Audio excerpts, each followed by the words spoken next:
आपको क्या लगता है कि ये लोकतंत्र हमारा बच रहा है? क्या लगता है आपको? हमारे साथ जो हुआ वो इररिलेवेंट है। हम स्टूडेंट्स के साथ हैं और उनकी आवाज उठा रहे हैं।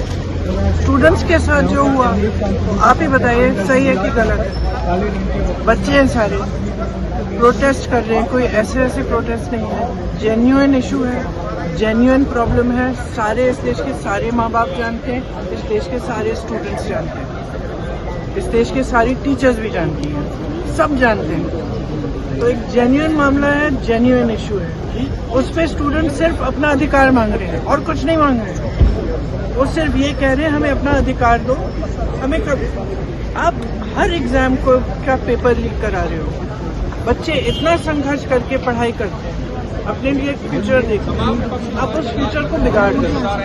अपनी पूरी एजुकेशन बजट का क्या, आपने 1.4 लाख करोड़ पूरी एजुकेशन बजट है पूरे देश के यूथ के लिए। और अडानी जी और अंबानी जी को आप 16 लाख करोड़ आप मुफ्त में लोन माफी कर रहे हो। किसानों को कुछ नहीं, गरीबों को कुछ नहीं, स्टूडेंट्स को कुछ नहीं। और ऊपर से स्टूडेंट्स को इतना खर्चना पड़ रहा है, फैमिलीज को इतना खर्चना पड़ रहा है, लोन लेते हैं। सिर्फ नीट के एग्जाम में जो 22 लाख फैमिलीज हैं, उनका खर्चा 1.32 लाख करोड़ है, almost equal to education budget. तो स्टूडेंट्स का जेन्युइन स्ट्रगल है, जेन्युइन समस्या है। वो सिंपली कह रहे हैं हमसे बात करो, हमारे लिए सिस्टम, हमारा सिस्टम बदलो।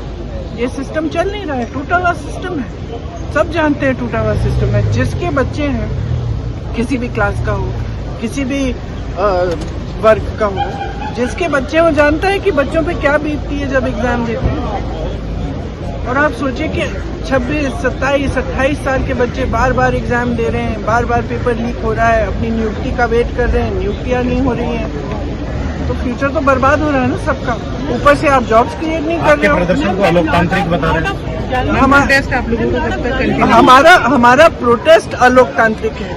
लोकतंत्र में सबसे बड़ी चीज क्या होती है? फ्रीडम ऑफ एक्सप्रेशन और right to protest, peaceful protest. इसमें कुछ अलोकतांत्रिक बात नहीं है। अलोकतांत्रिक ये है जो यहाँ सदन में हो रहा है, जो सड़कों पे हो रहा है। सदन में आप चर्चा नहीं करते, एलओपी को बोलने नहीं देते, ऑपोजिशन लीडर्स को बोलने नहीं देते, वो बोलने के लिए उठते हैं, आप चुप कर लेते हो। स्पीकर साहब खुद कह रहे हैं कि मुझे सरकार से पूछना है कि आप लोग डिस्कस कर सकते हो कि नहीं। ये क्या है? ये लोकतंत्र बचा ही नहीं है, सिर्फ आप ही पूछ रहे हैं मैडम ये क्वेश्चन। पूरा देश जान रहा है कि कोई लोकतंत्र बचा नहीं है इस देश में।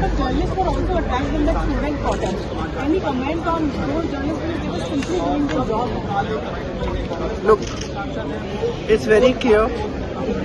We are against violence.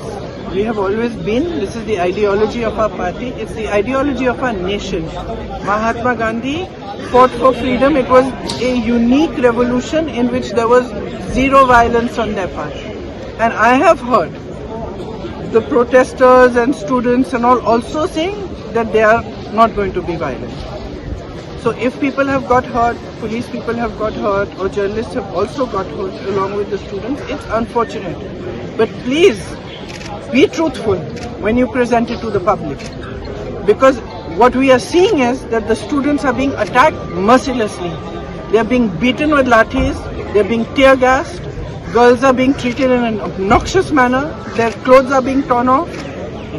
How do you think they feel that this is their country, this is their parliament, these are their representatives, this government has been voted in by them, and the youth heavily voted for this government. How do you think they feel? They feel completely betrayed. And I'm sorry, but I don't care what all you people say and what you put on the media and what you present. Our duty is to stand with them. Our duty is to raise our voice in their support, and our duty is to fight for our democracy, and we will do it. Thank you, ma'am.